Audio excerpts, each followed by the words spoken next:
Yeah, to keep life alive, be permeable to the life and the aliveness that's wanting to happen through us. And it can be kind of tracked specifically. And in that is also the transfiguring of trauma. And there's a lot of grief that lives there that also kind of gets cooked out. So it's like in the becoming porous, we also need each other.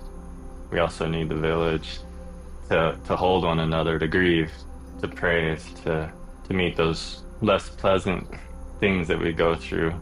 And we need that collective body together to help with that transfiguring. Uh, So when you speak to becoming porous, something else that comes up for me is it feels like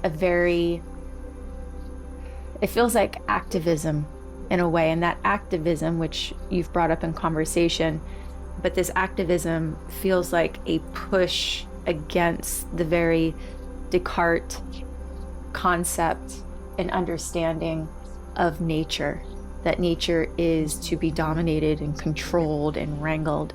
And it's this very misogynistic and patriarchal behavior and even perception, which at one point might have served us. I don't, we can't quite say, but it happened. It's historical and it's a big part of the human thinking today that we are separate from nature, that we are material beings. And what I'm hearing from you is to become porous is this invitation to another way of perceiving the spiritual self, the human self, and the connection to the world around us and to nature, right? Which feels like an echo to a very indigenous concept of being and moving within the world. yeah, what arises for me is it is a form of resistance. It is a resistance to the current paradigm. And yeah, there is a protector that arises in me just hearing you say that. Like, yeah, that's a bullseye.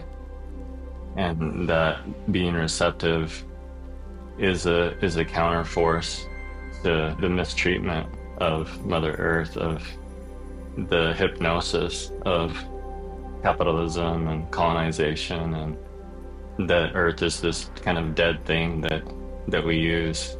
It's all animate, it's beauty, it's life, it's spirit itself.